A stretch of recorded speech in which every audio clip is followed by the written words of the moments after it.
যদি কোনো নারী পুরুষ জেনা করে বিবাহের আগে আল্লাহর কাছে তওবা না করে পরবর্তীতে বিবাহ করে, তাহলে তাদের বিবাহ বৈধ হবে কিনা? কোন নারী পুরুষ জেনা করার পর তওবা করা ছাড়া আল্লাহর কাছে তওবা করা ছাড়া তারা যদি বিবাহ করেন, তো তাদের বিবাহ বৈধ হয়ে যাবে সন্দেহাতীতভাবে। কিন্তু এই যে তওবা করলো না, সেজন্য তারা আগের গুনাহের জন্য আল্লাহর কাছে দায়ী থেকে যাবেন। সো তারা সে গুনাহের জন্য আল্লাহর কাছে তওবা করতে হবে, ইস্তেগফার করতে হবে, দায় মুক্তি আল্লাহর কাছে তারা আশা করতে হবে, কামনা করতে হবে। গুনাহটাকে যেকোনোভাবে আল্লাহর কাছ থেকে মাফ চেয়ে নিতে হবে। কিন্তু অ্যাট দ্য সেম টাইম তাদের যে বিয়েটা বিশুদ্ধ হয়ে যাবে।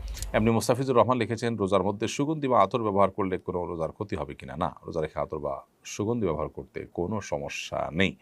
এমনকি সুরমা, মাথায় তেল, শরীরে কোনো লোশন ইত্যাদি ব্যবহার করতে কোনো অসুবিধা নেই।